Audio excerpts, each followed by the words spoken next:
The Big 12 hotline, we're going to start doing a Big 12 hotline call of the week if we get one. Now, this is Monday night. We usually do these on Sunday night. If there is a call worthy of the call of the week, we will play it on Sunday nights. This week, from our very own Grande Pollo, is the call of the week. The Big 12 hotline call of the week. Yeah, what's up? It's Big Hen. This message is for Mr. Gaucho. Heard you were coming to town looking for a fight. Well, let me tell you something. There's 10 bad some bitches in this town, and 9 of them call me sir. So you just name the time and the Mexican restaurant parking lot, and I'll be there. And let me tell you one more thing. Chase, I'm calling you out. You, me, Oklahoma Drill, and the parking lot of Jones AT&T Stadium. You better be scared. You're talking to an honorable mention, all-state, 3A, academic, athlete, place at the table, winner by his first round. All right. Hi, I'm Jennifer Potter, Executive Director of BeWell Texas. Too many people are struggling alone these days, and alcohol and drug deaths are increasing. We started BeWell Texas to offer high-quality, science-based addiction treatment and recovery services anywhere, virtually or in person. In many cases, there is no cost for treatment or medications if you don't have insurance. Really. Welcome to BeWell Texas. We're glad you're here. Visit BeWellTexas.org.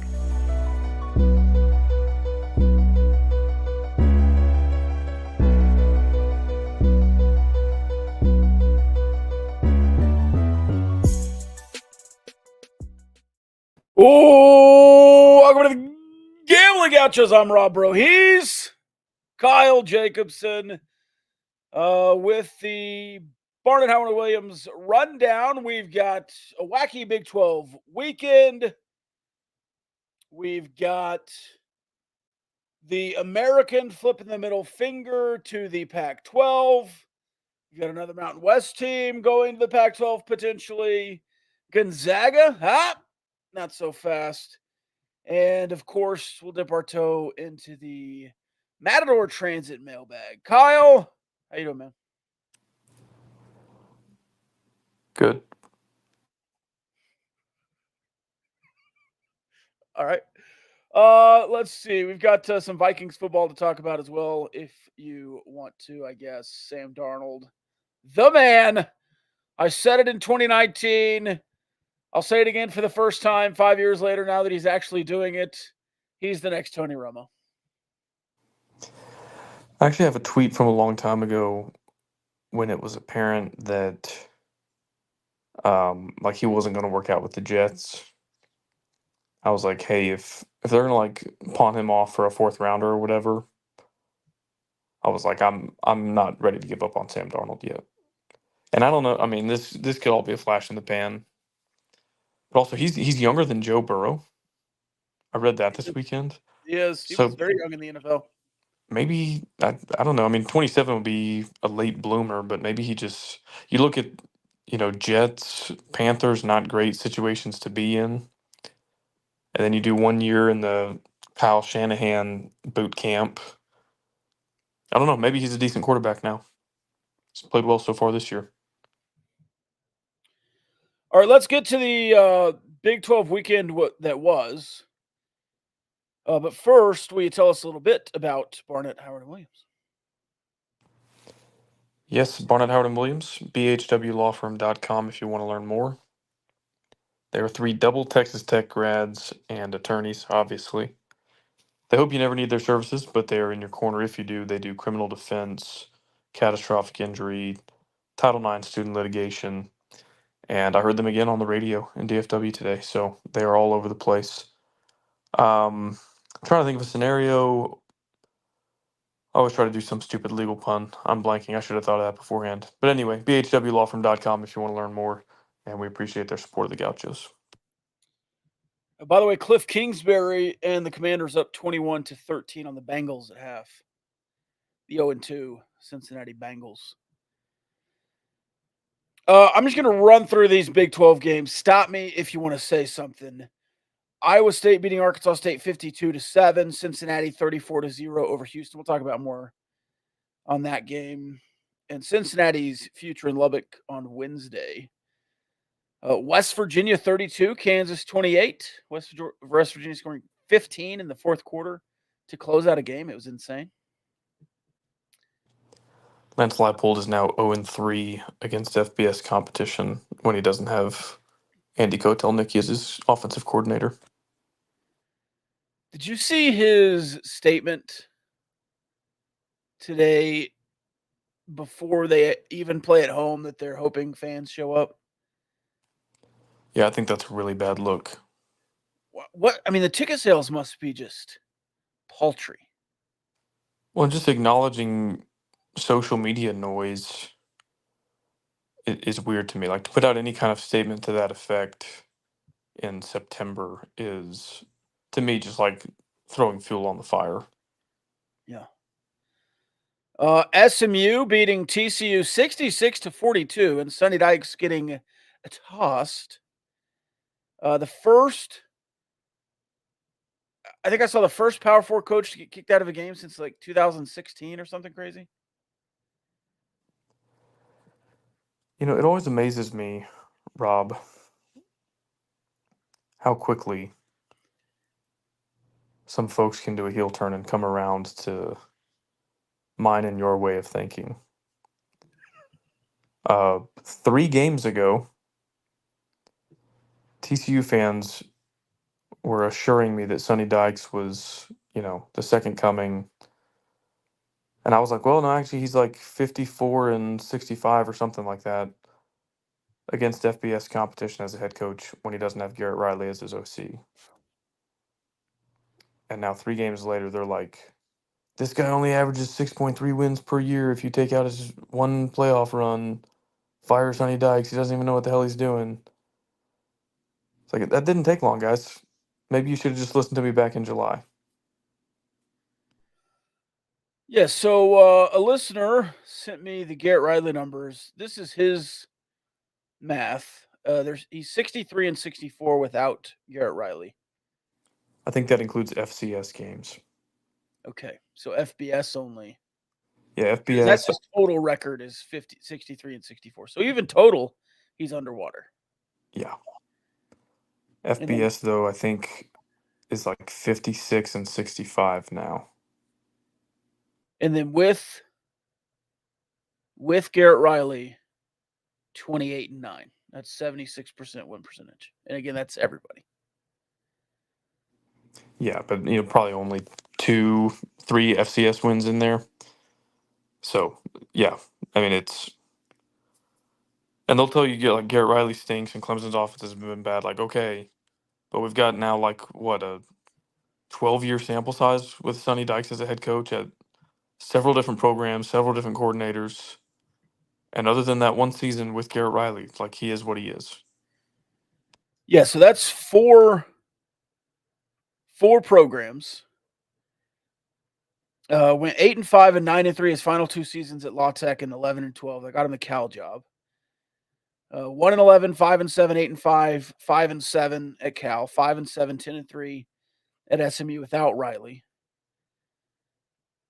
And now 5-7, 2-2 at TCU without Riley. So, yikes, to be honest. Let's see. Baylor, Colorado. I was really impressed with Colorado at the end of this game. I thought they would fold. When they went for it on 4th and 8 from the 40, the plus 40, and didn't get it, and Baylor scored like 2 or 3 plays later, I just thought, all right, this game's over. Pack it up. Colorado's about to fold. And then Shedeur Sanders' final drive was sack, DPI, sack, 17-yard run, pressure, sneak, missed Hail Mary. Just a wild back and forth final drive. And then they score first in overtime. And I don't know if you caught this, but they get down inside the 10, they run it, and then Shedeur just says the give it to him again signal instead of I want the ball, which we all assume is what Shedeur is like, right? Says run it again. He gets stalled at the goal line, and it's Shedeur Sanders that pushes him in. So I was really impressed with Shooter's moxie at the end of that game. I've not seen that from him. I've gotten diva vibes from Shooter Sanders, but I was really impressed at the end of that game. And then Baylor fumbles it out of the back of the end zone, and the whole crowd comes on the field. So I was impressed with the scene in Boulder. I was really impressed. I guess share your surprise that they didn't just fold because I don't know, like culture wise, which I think is what you're talking about. They have not demonstrated a ton to me, and I think the prevailing wisdom is that if they do, I don't know, come out of the gates 3-5 or something, they might fold a little bit down the stretch. We'll see, but yeah, not like a culture I would say, or a program I would say I was confident like has a strong culture could finish a game like that. But sure enough, and a lot of it, frankly, anytime there's a Hail Mary involved, there's certainly a lot of luck there too. But yeah, I don't know how Baylor lost that game. They've got to be. I don't know how you come back from that if you're Baylor. And then BYU, you know what, Kyle? I was just thinking, I always put myself on the right side of the screen. Nobody knows this, but before the show, I always fix my screen to where I'm on the right. In that video I showed at the beginning of the show, I was on the left. Was I always on the left and then just have switched in my brain that now I'm on the right? I don't know. I've been thinking about that for like 11 minutes that I used to do it a different way, and now I'm all screwed up. Anyways, BYU beating Kansas State 38-9, and there was a stretch. I guess it was into the second quarter with a scoop and score, another stop, a turnover. We talked. I don't know how much we talked on air, but we talked about Avery Johnson before the season, and we did not think he was a great thrower. We obviously respect his running ability after what he did to Texas Tech, but it just does not seem that Kansas State is built to have any sort of comeback. With Avery Johnson, with that offense, and we've seen those kind of games from Matt Wells. And then some Kansas State guy was tweeting after the game like, we need to stop being so conservative. We hired Matt Wells for a reason. And to me, he was intimating that Matt Wells is aggressive, which it was not my view of him during his time at Texas Tech. So they're in an interesting spot. I think they dropped to 20 in the polls. That's not a big deal early in the season. You could certainly win a couple and get back to that. I think Kansas State's better than BYU, but is it that BYU is better than we thought at 4-0 and they're really good at home? Or did Kansas State just lay the most massive egg I've ever seen Kansas State lay?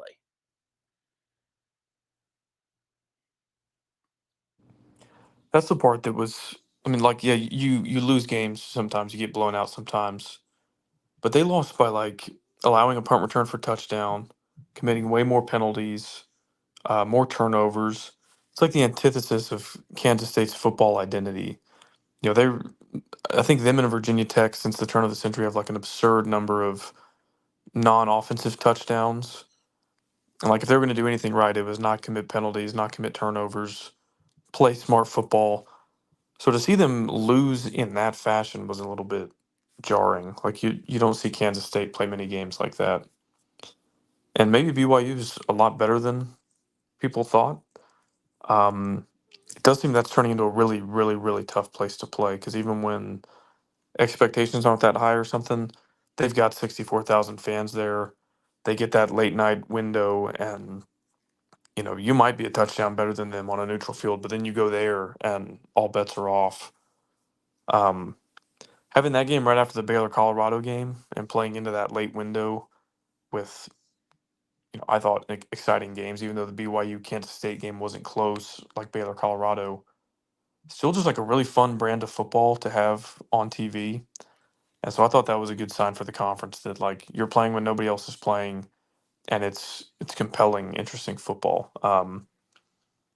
To me, a good sign because you're not going to get college game day and big noon kickoff. It's outrageous to me. I think it was Big Noon went to Marshall versus Ohio State on the same day that they're broadcasting on their network Utah versus Oklahoma State, like a top 20 matchup. It's like if they're going to give it to Marshall over that, like they'll just go to Ohio State and Michigan every week. So anyway, all that to say, you're going to have to kind of zig where everybody else zags, and you're not going to get much love there in that, pregame window and all that. But if you kind of build that reputation for being the conference that's playing interesting football after 9 p.m. or something, I think that can be kind of a good angle you can lean into. Hold that thought because I want to get back into it here in a few minutes. BYU beat the Salukis 41-13. Then they beat BYU. They beat SMU 18-15. And at the time, we were like, all right, but SMU didn't look good at all until the very end against Nevada. They're playing two quarterbacks. Both of them kind of stink. And then all of a sudden they hammer TCU, and BYU beats Kansas State on the same day. And then BYU's other game was against Wyoming, 34-14, where Wyoming's coach said they had a bunch of ass, but I don't know. And to do a Big 12 power rankings this week, I really am a bit stumped. I'll keep Arizona State at the top because that's where I had them in the preseason, and I'm not moving them until they lose. Arizona State? Sorry, Iowa State. Sorry, I was reading both things at the same time. And then beyond that, Utah and Oklahoma State played a really tight game. But did they? They didn't. On the box score, it looks like that. So I did not watch this game live, but I did rewatch it Sunday morning in my rewatch series of all the games I missed on Saturday. Utah killed them. It was never close. And we've been talking about Friday Gordon. And again, I hope that doesn't catch on. It's mean and hurtful, but Ollie Gordon, it might not be Friday Gordon. And are you ready for this? He had 2 carries of 13 and 18 and still finished the game with 11 carries for 3.9 yards per carry. So do the math there. He had basically no yards except for on 2 carries. But they only gave it to him 11 times. It was 3-3 and then 10-3 at halftime. 10-3 at halftime. It was 13-3, I believe, at the end of the third quarter. And it's a close game. It doesn't feel close. It feels like it's 40-3 because Oklahoma State's offense was so bad. Bloman got benched, did not play the third quarter. Garrett Rangel was way worse. He was 3 of 11. But you look at Ollie Gordon and his 11 carries and the 2 runs he pops. Casey Dunn, run the ball. If I was an Oklahoma State fan, Casey Dunn's offense is what people think Kitley's offense is. The screens, the shots, not running the ball. It is the most asinine college offense I've seen in a long time. It's awful. It's awful. Mr. Root would call him Casey Dumb. He is awful. And they've kept him around. I think this is his 4th season. They wanted him fired 2 years ago. He lucked into having Ollie Gordon go off for 3 games last year and win a Doak Walker and saved his job. And now he's just not running him again. I contend that if Ollie Gordon has 22 carries, his yards per carry would go up. I think he's that kind of running back that is feast or famine and will have a 20 or 30-yard run that makes him look better if he carries the ball more times. They have to give Ollie Gordon the ball more. They have to. If it's not successful in the first quarter, do it again. That's just the only way this offense is going to do anything. Agreed. We've seen that before. We have seen it locally. Thankfully, we figured it out, and Taj gets 25 carries a game automatically now. But yeah, that should never happen with Ollie Gordon. And I got it last year because they didn't really know what they had. But after last season, why are they having to figure it out again?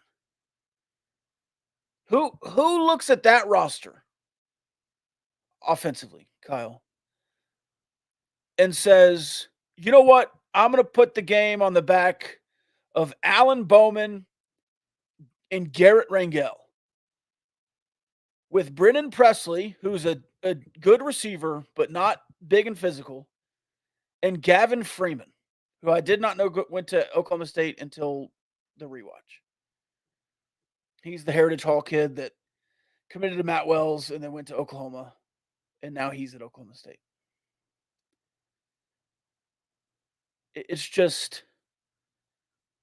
It's pretty mind-boggling to me that Casey Dunn is doing this. They copied us again. They copied us again. Let's see. I think that was the final one. So let's do a couple of news and notes before we get to Arizona State, Texas Tech. 7 o'clock blackout this weekend against Cincinnati. Any thoughts on that? Not really. Glad it's a night game. Let's go. Agreed. And then next week against Arizona, a 10 p.m. local kickoff. You were just saying how much you loved the late window that's open. And I honestly wouldn't have cared so much about this slate, Kyle, except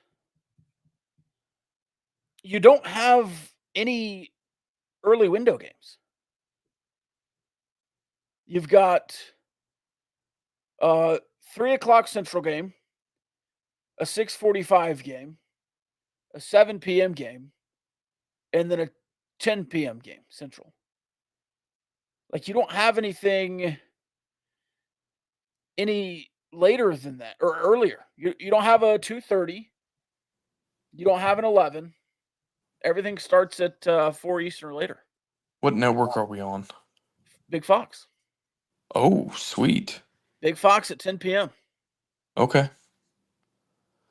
That's late. I don't remember when I was doing all those TV viewership numbers, I thought like 10:30 Eastern was as late as they went. I don't remember 11 Eastern. That is the latest I've seen this year in the Big 12, certainly. I've not seen an 11 p.m. Eastern game anywhere else. Other than Hawaii, Hawaii, obviously. Hawaii. But yeah, I'll be interested. One, I mean, it's good to be on Big Fox, and that's why, like, if you were going to play at 2:30 or something, you're not going to be on Big Fox. So, but I don't know, man. Like, Laramie wasn't supposed to be this, but it was rain delayed, so that was late. Wazoo was late. I enjoy watching it when I'm not an affected party. Like watching BYU Kansas State at 1 a.m. is fun. But if it's my own team and I have to like actually pay attention and stuff, I don't know. Like I said, maybe once a year, once every couple years. But we just did this 2 weeks ago with Wazoo. And I'm a night owl. But even that is daunting to me to think that you're not even going to be kicking off the ball until 10 p.m. When did Washington State, San Jose State kick off? It must have been about 10 because they were still playing at like 1 something. Yeah, it was 1:30 and that was double overtime. So Yeah. true, but I mean, it's gonna be like that. I am personally affected. I'm victimized, Kyle, because I do the post-game show. You're going to be doing that at 4 a.m. Yeah. It's a call-in post-game show on Double T 97.3, the Coors Light post-game show. And yeah, it's gonna be 3 a.m. Well, it's late even for them. So Arizona's on Pacific time right now. They'll switch at daylight savings, but it's still 8 p.m. local. Like even the Jones, the latest we kick off is 7, right? I don't even think there's a 7:30. We haven't kicked off at 8 since like BJ Simmons versus A&M. And I think that was a 9. Yeah, I just mean like 8 or later. Yeah. Or unless there's a rain delay. I think we did that actually, funny enough, against Arizona State 5 or 6 years ago, whenever that game was. 7 years ago. But yeah, I don't know. I'm not a napper, and I am a night owl, and that is daunting to me to think that like halftime is going to end at midnight. Cliff Kingsbury just called the Fathlete touchdown play 28-13 Commanders. Yeah, daunting is a good word. Who is it that's using that? Is it Indiana? Their opponents are daunted. Have you seen this? I have not. It's true. You also were missing Moo Deng. You missed that in the social discourse, the zeitgeist. Yeah, I feel like I missed the internet for one day, and like this hippo is everywhere, and I have no idea the backstory on that. Do you want an explanation? Sure. It's cute. Okay. It's literally all it was. It was a cute hippo, and now everybody's in love with it. But like, where is this hippo from? How did it gain notoriety? It was just biting the knee of its little zookeeper. It was cute. That's all. Where? I don't think it matters. But like, is this at the Denver Zoo? Is it in China? Like, what are we? No idea. And again, it wasn't part of the explosion. It wasn't like, hey, this cute Chinese hippo. It was just, hey, look at him. He's got no teeth. He's a little bitey. And then they were squirting him with water. There was like 5 or 6 clips one day, and everybody fell in love with him. Where did like how like who made him famous? Did like an influencer start this or? I first saw Moo Deng, I think, with Barstool Big Cat was on it early. But yeah, I think just a few people jumped on it, and he got famous, man. Okay, has he been like Wait, milkshake hold ducked on. yet? Aaron Jones is saying Fort Worth Zoo. That can't be true. He's joking. That's got to be joking. It's called We Do a Little Trolling. Has he been milkshake ducked yet, or like politicized by one side or the other? She's in the Thailand Zoo. She's so popular with visitors. Her meet and greets only get 5 minutes per visit. So there you go. I believe this is what did you say? Milkshake ducked? Yeah. What is that? There was a tweet a long time ago about like a duck. It wasn't real, but that like a duck would go viral for like drinking a milkshake, and then somebody would like find that duck's old tweets where they like said something political or like used a slur, and like the milkshake duck would be canceled. No, I don't believe Moo Deng has a Twitter account. But that actually became like a really big thing if you recall around like 2018, like any NBA or NFL draft pick, as soon as their name was called, somebody would go search like for the F word, the N word, whatever. Like they'd search for Trump, Obama, whatever, and I don't feel like that doesn't happen as much anymore, but that is being milkshake ducked. Oh man, people are milkshake ducking all the time with Diddy now. Yes. Dion Yeah, got Diddy today. I saw that. Yeah. So did the University of Texas, I Yeah. think. Lots of people getting Diddy on the timeline. Yikes. And to be honest with you, I don't know. I've not read a single thing about the Diddy thing. Well, we don't need to get into that. No, I understand like kind of the gist of it, but I don't really know what's going on. Did you see just talking about Thailand zoos? I think this is also in Thailand.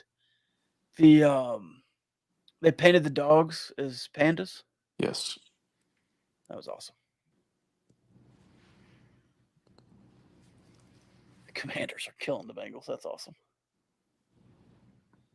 Okay, let's get into Texas Tech, Arizona State. Broad thoughts. I think we vicious. I think we differ a little bit. I don't know exactly what you're going to say, but just based on some of the things you've said in the Discord in the last 48 hours, I'll go first just quickly and then let you take over here. I thought you handled Arizona State, and wire to wire, we're in control. I thought, barring some penalties you had in the second quarter, you dominated. And I never thought it was that close.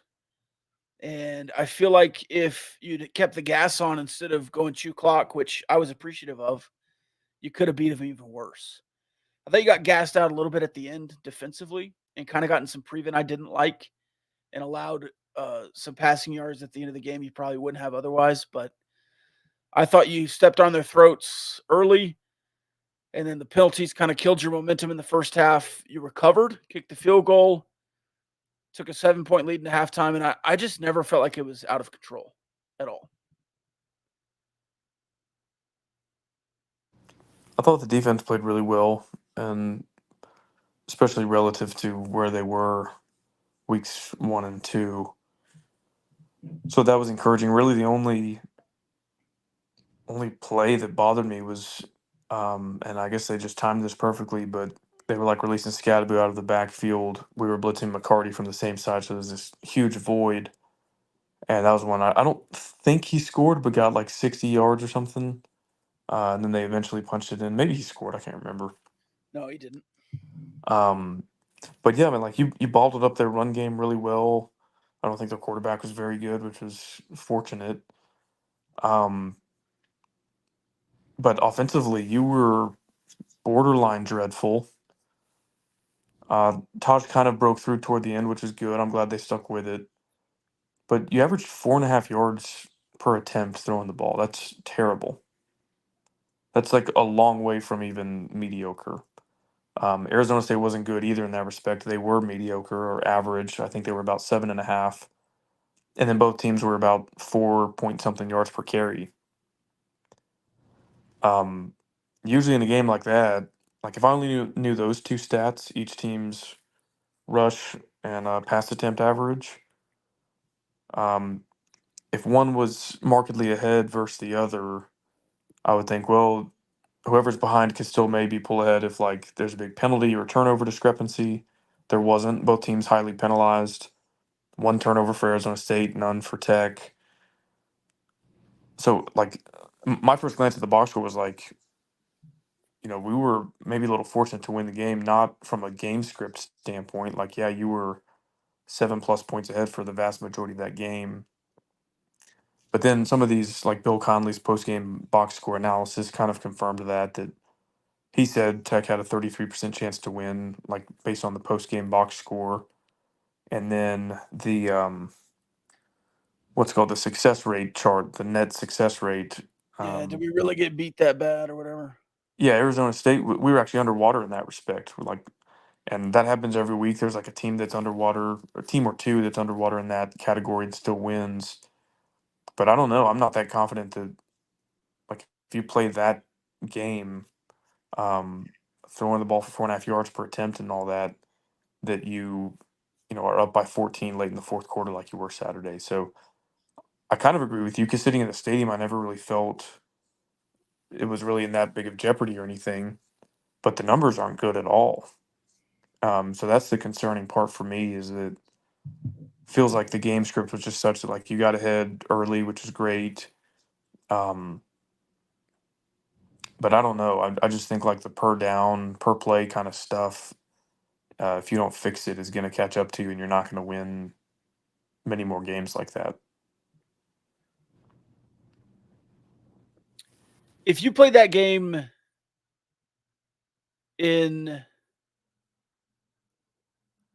at Arizona State, what's the final score? You think it flips pretty handily? Yeah. So you think that was kind of a home crowd?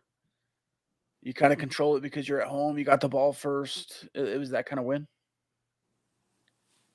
Yeah, man, I just think it was a little bit fluky. I don't know if home field advantage plays a huge part in it. I just think based on the post game numbers, like you probably shouldn't have won that game, especially if you take it to a neutral site or to Tempe and line it up again based on how those 60 minutes went. I don't know if it would go that well for you. Play them 10 times. What's the record? You're 1-0, so you play 9 more times. I think neither team would win more than 6 in a 10 game simulation. Yeah, I thought they were pretty evenly matched. Yeah. And I think Arizona State's better than we thought they would be. Texas Tech, probably not exactly what we thought they would be. You have to find some kind of happy medium between North Texas and Arizona State. I mean, the per play, the efficiency, all that stuff was just incredible against North Texas. You have to figure out some kind of middle ground there. It's also, I think, a strength to win ugly games. Like you've certainly played like that and lost your fair share. So for whatever reason or whatever explanation you want to assign to it, being able to kind of grind out an ugly win to me is the mark of or can be the mark of a good team. Like there's a lot of teams that would play that bad and not win. I definitely think that there was a shift in how we use quote unquote analytics. You punted from midfield a couple times. That seemed different. You did play more conservative at the end, just trying to use up clock and maybe not maximize your own margin of victory, but minimize the probability that Arizona State would win at all. Kicked And field I'm goal. fine with that approach. Yeah, Hoops Guy was just livid up in the booth that we weren't ripping it and going for it and using the book. But I thought Dillingham did use the book, and I thought it bit him more than it helped him. There was a great TV call. You were in the stadium, Kyle, but did you do the rewatch? No, I had to cancel my Hulu account due to god awful, atrocious customer service. So no, I don't have access to the rewatch. And a price hike. In the third quarter, so I watched the first half in the press box, and then I hoof it over to the Overton, and I watched the second half. When Chapman Lewis, who I thought played a really good game, stuffed Sam Levitt on fourth down. I believe his name is Eric Collins, said he's 2 tortillas short of the first down. I thought that was a pretty good line. I don't really remember somebody throwing in tortillas. He did call them taco shells at the start of the game, I heard. I didn't hear that, but somebody told me he did. But he got it right then, and that was a pretty good line. And for whatever reason, Spencer Tillman didn't piss me off like he does when he's with Tim Brando. Maybe that's just the Tim Brando effect.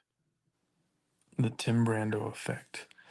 Yeah, my new analytics strategy is, I've said this before, like I'm doing whatever, like if I'm the other team, what I don't want them to do is what I'm doing. And so when Arizona State was lining up for it on fourth and short, when you stuffed them both times, I was like, please go for it right here. Please go for it. And they did. And when we punted, I was like, please punt it here. Like, I don't want to see us try to go for it on 4th and 7 from the 48 or whatever. And we punted, executed one of them really well. The other missed it by a half yard or whatever. But again, it's the exact same grab I had against Wazoo. Like, you're playing an offense that has not demonstrated they can go 80, 85 yards with the ball. So make them do that. Like, you're ahead. Force them to do something they've not shown they're capable of doing. And even if they do it, it'll use a bunch of clock. You'll still be ahead after they score. And, like, it's not all bad. What you can't do is give them the ball at midfield and then, like, boom, one penalty later, they're in field goal range and give up points that way. So, I don't know. Maybe that strategy made others upset, but I didn't mind seeing it in that specific context. Like, different game script, different opponent. First 3 quarters go a different kind of way. Maybe you make a different decision. But I felt watching the game, I was glad Arizona State was being as aggressive as they were. Worked out to your benefit, and I was glad we were playing it a little more conservative. Yeah, there's certainly still room for being aggressive on fourth down. And I have not ever denied that.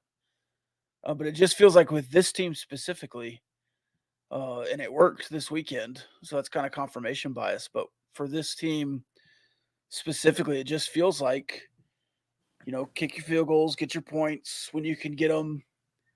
Now, you need to not stall in the red zone so often, or at least inside the 40, but I've appreciated how the last 2 games have gone, and I don't think I'll complain if you kick your field goals and punt and play defense the rest of the year, because I don't think that'll put you in a bad position. Now, if you're trading field goals and touchdowns, it's not the non-aggressive nature I'll be upset with. It'll be the stalling out, which is a different thing. That's probably my biggest gripe, and Chuck is going to love this segment, but your absolute lack of killer instinct was driving me nuts. Like you said, you controlled that game for the most part, and you had, I don't know how many opportunities to go up 21-0, 21-3 in the first half, which that's not quite curtains, but it's pretty dang close. And then in the second half, you got the ball up by 10 or 14 or whatever. Had so many drives that felt like with a chance to, some of them really good field position too. It was like, okay, you put the ball in the end zone one more time, and this is for all intents and purposes over. And they just never did it. So that was extremely frustrating. I don't know exactly what to blame that on. But I wish that we saw a little bit more in those moments. And it wasn't like they just missed one opportunity at that. It was like at least 3 or 4, if I'm remembering the drive sequences correctly. Yeah, that second quarter sucked. It did. Yeah. So that was probably the thing that annoyed me the most was like the fourth time you go out there and like you turn to your friend you're watching the game and you're like, okay, like score here, game over, and they don't do it again. That was rough. And I guess you have to credit Arizona State's defense, especially their secondary, played pretty well. You had some drops. I don't remember any just like egregious play calling. I think it was really just more of like an execution deal. I do remember some drops, a couple missed throws, but they were kind of like bottling up Taj for most of the first half. And like I said, I'm glad we stuck with it and kind of broke through a little bit at the end. Cam Dickey's good run, they still had him pretty well bottled up in the backfield. He just made a good play. So I don't know. I think it was really probably just more execution, and they were winning a lot of those battles and keeping you from putting the game out of reach before it was officially over.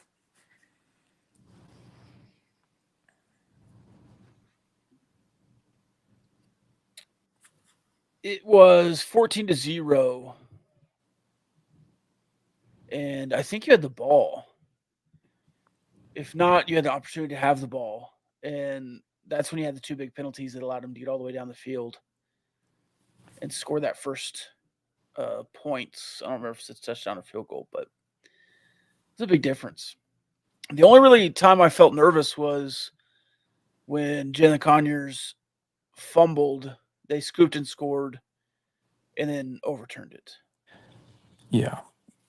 That was nerve-wracking in the stadium because I couldn't see it in the scrum. I was like, if we really just, again, you're playing a pretty bad offense. It's like if we really just gave them 7 points doing that.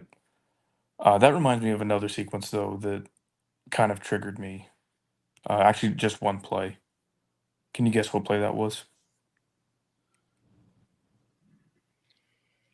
Was it the Micah Hudson dancing motion play where they tried to force feed him a touchdown? Yes. Tell me if I'm wrong here. My hypothesis is that we called that play and subbed him in just to appease Yes. people in Facebook groups. Yeah. That Yep. is not how you should call an offense. 100%. Not how you should determine reps. Like Micah Hudson, for all his talent, whatever, clearly is not one of our 3 best receivers right now. Otherwise, he would be on the field more than Aiken, Douglas, and Kelly. But he's not at this point. And he's a true freshman who missed the entire spring. It's unfair to expect him to be at that level right now anyway. There's no need to get cute there and sub him in just to say, oh, he scored a touchdown. Throw the ball to call the same play and throw it to one of the receivers that is on the field for the other 90% of the snaps, or run it. To me, that's a bad look. And I kind of bit my tongue on some of this earlier. but and I get it. You have to play the game with like a 5-star. But I guess Joey has this rule that like freshmen don't get single digits. And he not only gave him a single digit, he gave him like jersey number 1. Um, I don't know. Like there's clearly he's treated differently than other players. Um, this is one of those things that 3 years from now, I might get flamed for bringing up any of this on the podcast. I don't know, but 3 years from now, we might look back on it and be like, "Oh, we were playing favorites. It contributed to this hierarchy in the locker room. It contributed to this, that." Like, I don't know, man. Just play whoever's supposed to play, and don't get cute and try to appease the fans by getting him a 1-yard touchdown. Like, just punch the ball in. What are we Yeah, doing? and I don't know if that play works with Dre McCray or Jordan Brown or Josh Kelly. It just didn't feel like it was a telegraphed play. And then the next play, they put in Jalen Connors in the Wildcat. They have Baron Morton lined up outside of the short side of the field, and then they run it toward Baron Morton. And he got in for the touchdown. It was just like, good grief. The first touchdown, the diamond formation, we call it the pistol whip. What'd they do, Kyle? They leaked out the tight end and threw it to him wide open. Beautiful, beautiful play. Love that formation. There was another 12 personnel formation with 2 H-backs on each side of the formation like that. So I enjoyed it. I enjoyed some of the 12 personnel. I wish they would have used it more to greater success. Do you know why that worked so well? Because they're worried about Tosh Brooks. Because you gave that exact same look with the exact same motion where you just kind of shuffles behind one of the H-backs and then you just dive straight ahead. We ran that, I think, 3 times against North Texas. Mhm. So they're probably watching on film. Hey, they line up this formation. He does the quick motion. We know what they're going to do. They thought they knew what we were going to do, and then we hit them with play action, and there's nobody on Miller. It's beautiful. Yeah, that play was set up last week, which Yep. I love that. I love the forethought. Okay, I think that's everything I wanted to get to in the game. There are more questions in the Matador Transit Mailbag. But do you have any final thoughts on the game itself? You said it. Really like Chapman Lewis. I think I really like Marion Horn as well. Ben Roberts, 11 tackles, kind of back to his old self, seemingly. Still no pass rush. I guess that's just who and what you are. That's unfortunate because that's a pretty major weakness to have. It'd be great if that showed up at some point this season, but you're a third of the way through and don't really have an edge rusher that has emerged there, so I'm not counting on it. So yeah, like you definitely have kind of a particular ceiling on defense, but they've improved. They played miles better against Arizona State than they did Abilene or Wazoo. And this offense is just, I don't know, 2 really good weeks from Morton, 2 pretty bad ones. Taj is Taj. I still like the receivers. I think they've got juice. O-line looks a little bit problematic. Um, it's weird and stuff because I feel like a lot has happened this season that didn't go according to expectation. But in a lot of ways, I'm kind of right where we were all offseason, that you're going to be in a bunch of dogfights, 1-possession games where the spread is just 3 or 4 points one way or the other. And that's what it was in Pullman. It's what it was on Saturday in Lubbock. It's what it's going to be again Saturday in Lubbock against Cincinnati. And probably for the vast majority, if not all of your Big 12 games, like it's going to be 6 or fewer. And a lot of it, I think, is just going to depend on which version of the team shows up that day. Yeah, that Cincinnati line opened up at 7 in some books, 5.5 in some books. It's down to 3.5. I don't know if that was just the Vegas making the line too big and it shifted immediately, or if people watched Cincinnati Houston and bet big early on that bigger line to make it shrink. Obviously, that's how Vegas works, is it goes opposite of the money, but it's an interesting drop that quick.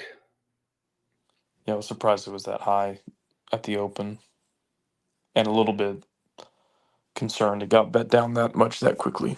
Yeah. Two final thoughts from me. 3-man pass rush is just not good enough. That's what you were doing late in the game when they were throwing on you late. He just had too much time. And the offensive line is, I'm prepared to say it's bad. It's really bad. Run blocking. It's really bad at run blocking. The pass pro has been decent in spots. You're not throwing downfield because of the pass protection. Now, Barron did get roughed up a couple of times, but man, the run blocking is so bad. I was looking at PFF. Let me see if I can pull this up. All right. So off the left end, so outside the left tackle, when you run outside the left tackle in the 9-hole, 24 attempts, 148 yards, 6.2 yards per attempt. When you run in the 5-hole, which is up the left tackle's butt crack, 9 attempts, 25 yards, 2.8 yards per carry. Over the left guard, this is 10 carries, 64 yards, 6.4 yards per carry. In the 1 and 0 holes, it is 22 carries, 110 yards, about 5 yards a carry. Off the right guard, which is the 4-hole, 14 carries, 82 yards, 6 yards per carry. Off the right tackle's butthole, that's the 6-hole, 7 carries, 16 yards, 2.3 yards per carry. So you're really bad off both tackles. And then off the right edge, the 8 or 10, even if you're running a sweep, that's 30 carries, 241 yards, 8 yards per attempt, 3 touchdowns. You've run 2 touchdowns straight up the middle, a touchdown off the right tackle, and 3 touchdowns off the right edge. It's a total of 715 yards, 5.5 yards per carry for the team. And it's pretty telling that you're much, much better outside the tackle box running the ball, and you can't run behind the offensive line. Yeah. I mean, you pretty much have to run counter. Yeah. And if you have a good team that has a great backside defensive end that gets in the hip pocket and can chase Taj down, and they can disrupt the counter on the edge, and they have a great set guy, and you can't kick anybody out, Taj can still break tackles and run the ball. I think Cam Dickey did it once behind the line of scrimmage, ran for 16 yards. You mentioned that earlier. But that's a little worrisome to me that you're getting manhandled inside. And I think that's saying it nicely.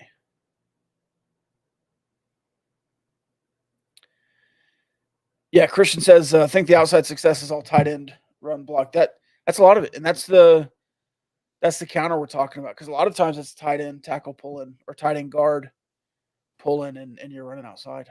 There were multiple times where, there's a scrum at the line and, we don't really get much. But John Carlos Miller is like all alone, 10 yards downfield, blocking his guy.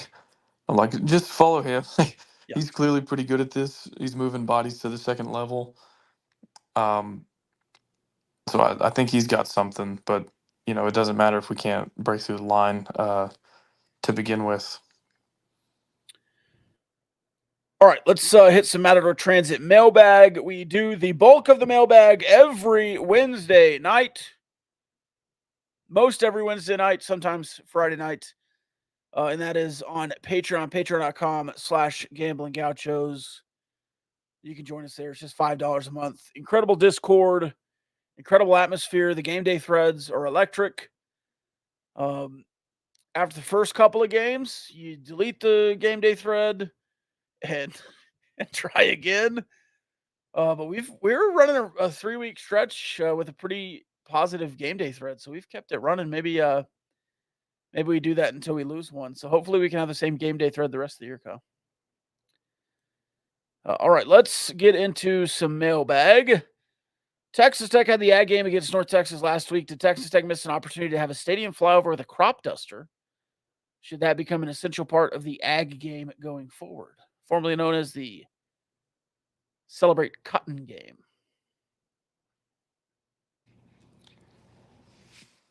My good friend Bill Walton's kid showed me a video from 2016 that has 3 likes on Twitter, so not a viral video at all, of like a Southwest Airlines plane doing a flyover at OU's stadium. It's like, I don't know how you know about this, because like this is not some like formerly viral tweet that you remembered.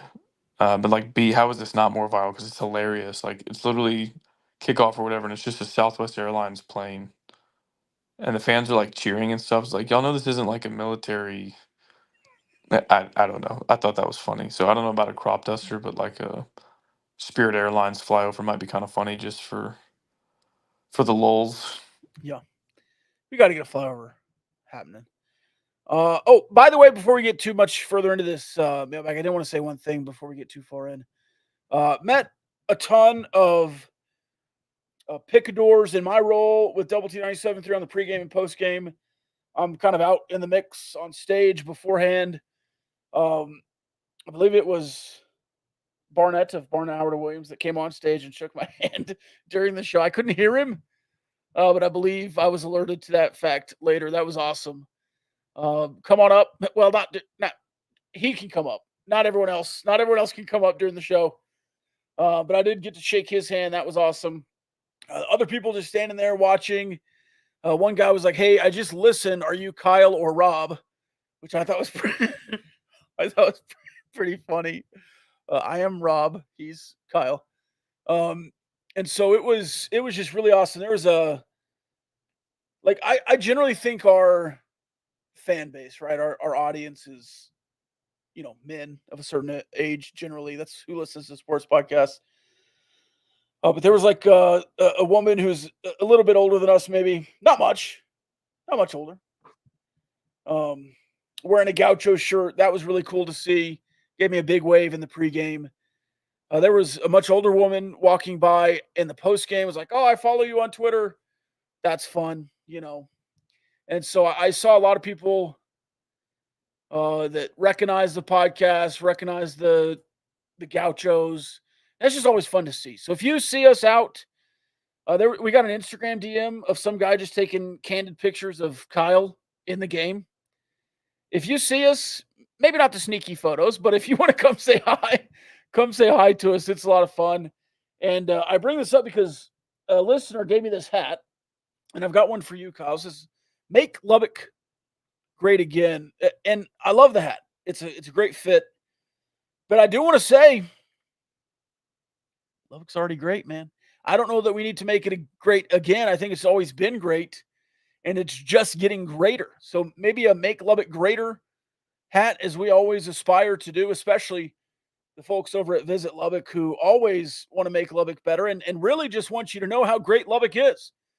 You can visit them online at visitlubbock.org, and they have what you can do, what you can get into. If you're a fine folk from Cincinnati listening to this podcast, want to know more about Texas Tech, the great city of Lubbock, you can visit visitlubbock.org to find out what we have happening here in the city.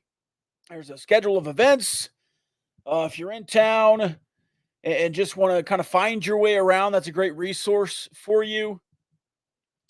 And Cincinnati will be a night game, so you have plenty of time before the game to piddle around the city. Maybe a stay over and piddle around on Sunday as well. But it's a great atmosphere here in Lubbock, Texas. Even with the stadium emptying out in a couple of second halves this year, it's just a great atmosphere, especially in the first half. Kyle, I'll let you say something in a second. I see you unmuted there, but I want to gush about the city of Lubbock for just one more second. You can read 2 previews a week. one from Mike Craven, one from the Gamblin Gauchos on TexasFootball.com. And there you'll have a link to visit Lubbock as well to see all the great city sites, food spots, wineries, beer halls, and more. Rob, you see a white guy at the Tech game, roughly our age, and you've got like 5 or 10 guesses at what his first name is without like having ever seen him before in your life. Just like give me 5 to 10 generic guy names for people roughly our age. Sure. Kyle, Matt, Michael, Chad. Am I not? I have not hit it yet. Not yet. Ben, John, James, Jerome. What do we got? So I'm in the bathroom at halftime. Tyler.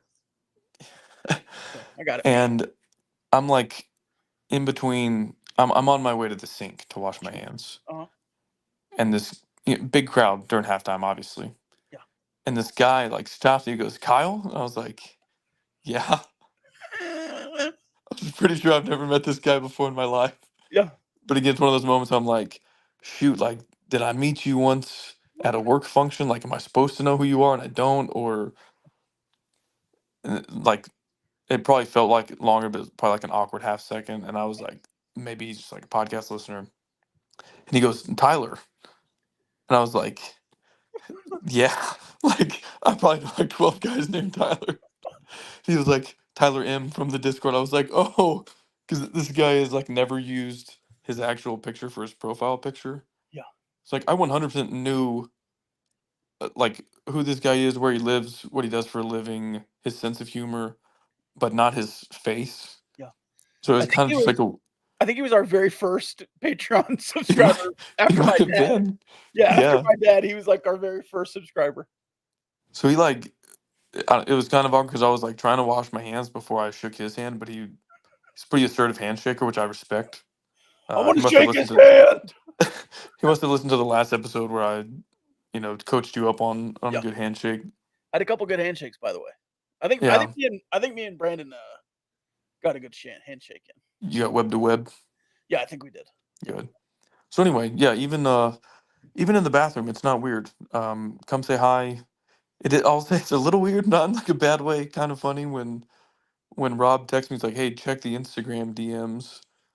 And then I checked the Instagram DMs, and some guy took like 3 candid pictures of me. Like, just come say hi if you see me, instead of taking candid pictures of me and sending them to us on Instagram. But yeah, it's always fun to meet followers or listeners, and I guess candid photo surprises. I didn't know I stood like that during games, but I guess I do, especially if I'm like a little nervous or something.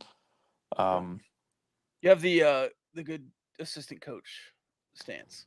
Yeah, it's like the Mark Adams, Bill Snyder, just like kind of arms crossed, hands on hips. So anyway, that was funny. Jamar Chase just scored. It is 31-28. Cliff got a field goal after the last Cincinnati touchdown instead of getting a touchdown. How much time is left? It's into the fourth. 9:42 left in the fourth. They're going for 2 to make it a 3-point game. It's 31-26. Oh. Motion out of the backfield, doubles left. Burrows scrambles, his pressure. He's past the 10, throws it up, dropped by Higgins. It remains a 5-point game. Let's go. All right. I didn't want to get that in before we got too far here. Yeah. Let's see. Why was the Arizona State game so dadgum chippy? It was, man. They were kind of punks. It's probably Brian Carrington's fault. Okay. Did you like the post afterwards? Sure. Did you like the Liv Moss posts from BYU? Oh, yeah. That was one of the greatest social media posts from a college football account of all time. And I think it makes it better that it's the Mormon BYU account dropping a joke about a burrito being shoved up you know where. Yeah, incredible. 100%. unreal. But I did think the game was pretty chippy, and they were dumb. That taunting penalty that would have ended a drive, and he stood over Barron after a sack and just barked at him 3 times. Just ridiculous. Yeah, they were going to let him get away with it, and he was just like going back for more until they flagged him, basically. So we get a free first down and then do nothing with it because we have no killer instinct. Why were Arizona State fans more focused on what their rank would be Monday morning? Was that them not being focused and costing their team a game? That was funny. Some discourse on the officiating was also funny after the game. I was like, we had 9 penalties for 94 yards or something. Come on. Yeah. When they called that first catch out of bounds from Caleb Douglas a touchdown, I was like, oh, this is going to be a game here from the officials. On that drive where we had like 4 penalties, I think the first one was like pretty clear.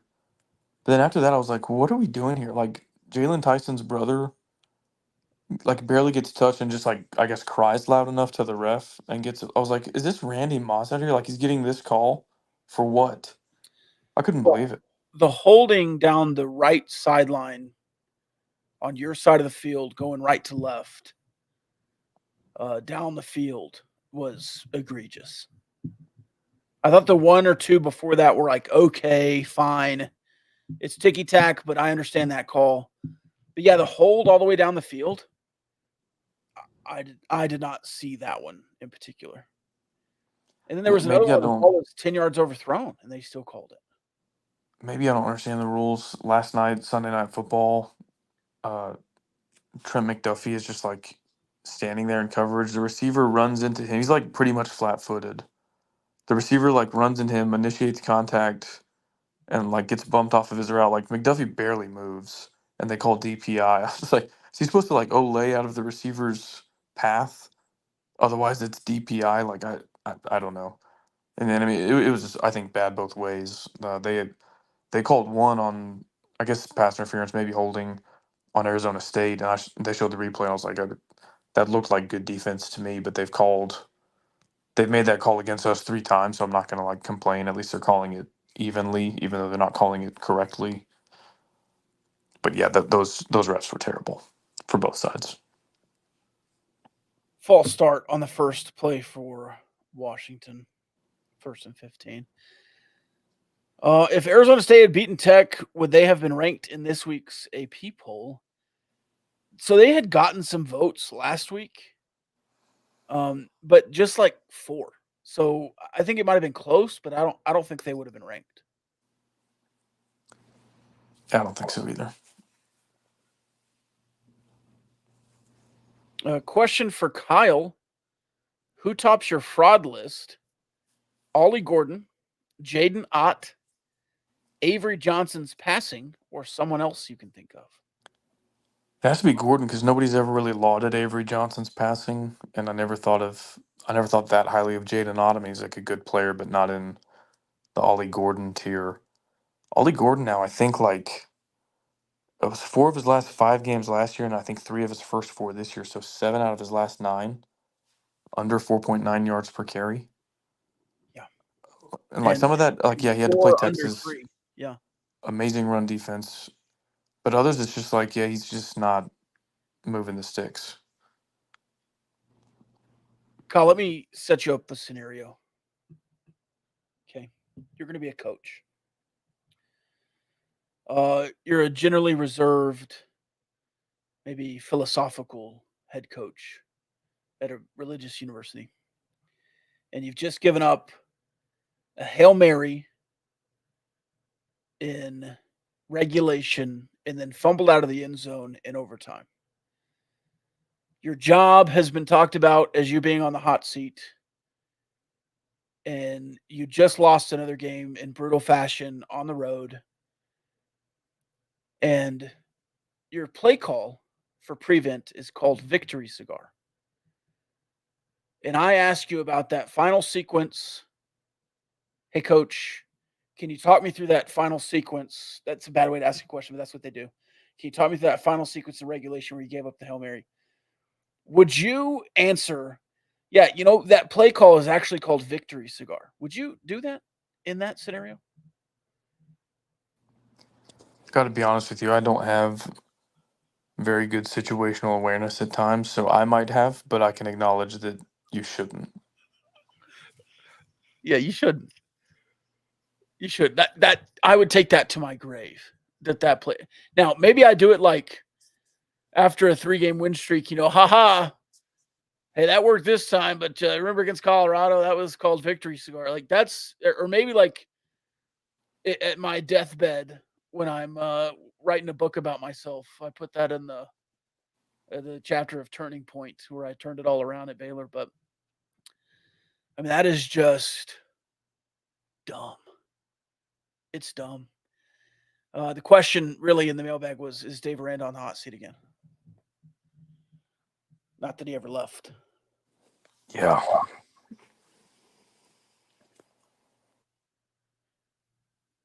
Is that your answer? Yep. Okay. Let's see. Trying to ask the pertinent questions here. Do we count 4th down stops as turnovers? Yes. So it was a take 3. You are correct. And missed field goals are also turnovers. How did you feel about the team before the game? How do you feel about them after the game?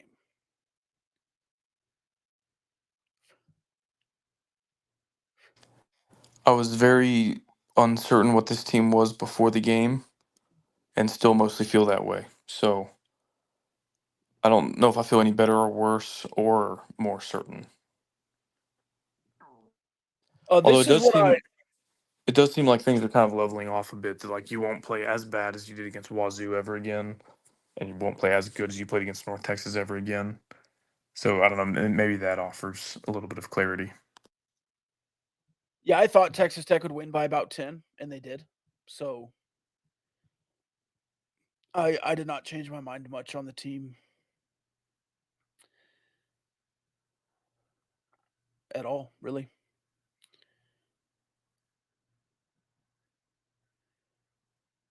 Does Kansas, the state, have the worst starting quarterbacks in the Big 12? It's crazy how fast things change, man. Those were what, 2 of the top 3 in the conference before the season started, and now they're the worst quarterback state in the Big 12. I mean, I wouldn't have put Avery Johnson up there, but a lot of people did. Jalen Daniels certainly thought of as the top 2 quarterback. I think we had him as our Big 12 quarterback last year, and he didn't play. So I don't know that we changed our thoughts much this offseason with his health. But he's been healthy, and he's been bad. Thoughts on Texas Tech football never trailing for the last 120 minutes of football. Did you ever trail to ACU? No. So maybe it's a little disingenuous, but you've not trailed at home this year. True. I think that's good.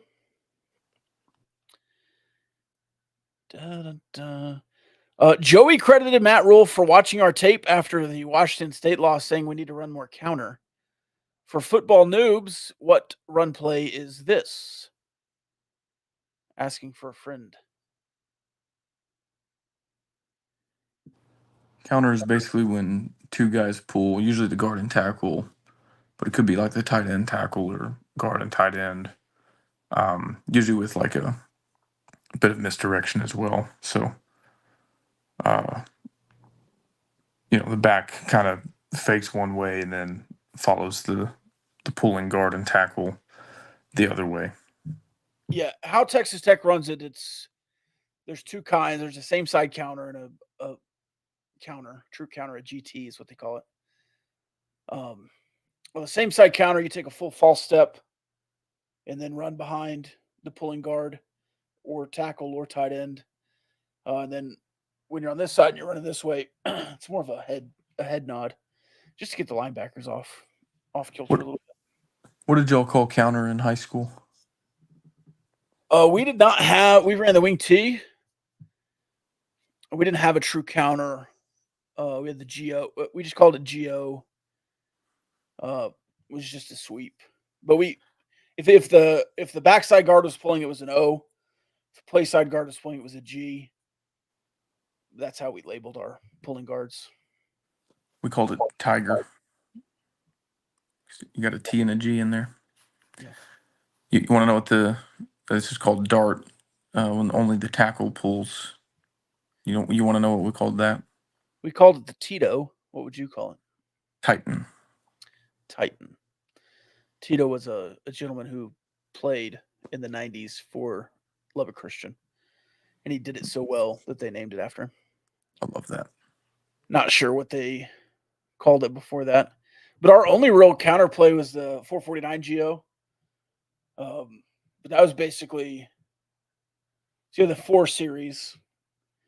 Every play was fake to the fullback, fake to the sweep, and then the quarterback would bootleg. So every play was based on that.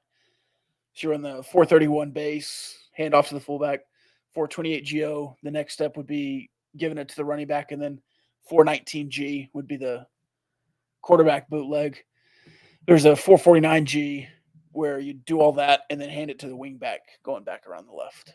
So that was kind of the counter, but it's more of a reverse. But, 6 plays. It's like split Novocaine. Give it time. It always works. Yeah, nobody runs the wing T anymore. I've always wanted to run the wing T. I want to see somebody run the wing T out of the pistol with the same basic tenets, and I think it would work. And I guess UNLV is getting the closest to that with I think they call it the go-go. Go, yeah. They've got both running backs lined up next to each other, next to the quarterback. But if they had a third and they were like behind the quarterback, I guess that'd be as close as you could get kind of running out of the spread.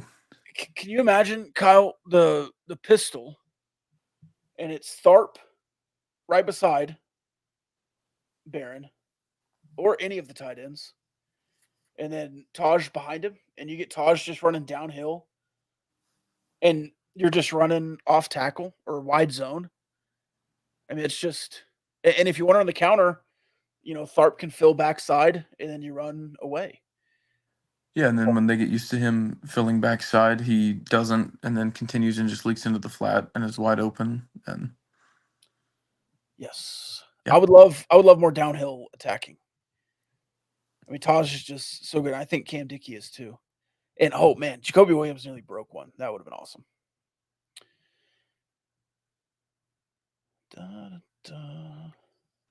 I've got like 5 minutes. All right, final thoughts. I'll save them, I guess. All right, we will see y'all Wednesday on a Patreon episode. Patreon.com/Gamblin Gauchos. As always, you can rewatch this right on YouTube. YouTube.com/@Gamblin Gauchos, or on the Republic of Football feed. Wherever you find your podcasts, this will also be uploaded if you're a Patreon member on the Patreon Spotify feed or right in the Patreon app. So get with us on Patreon. It really is a lot of fun. The Discord's awesome. Otherwise, we'll see you Wednesday. Love y'all.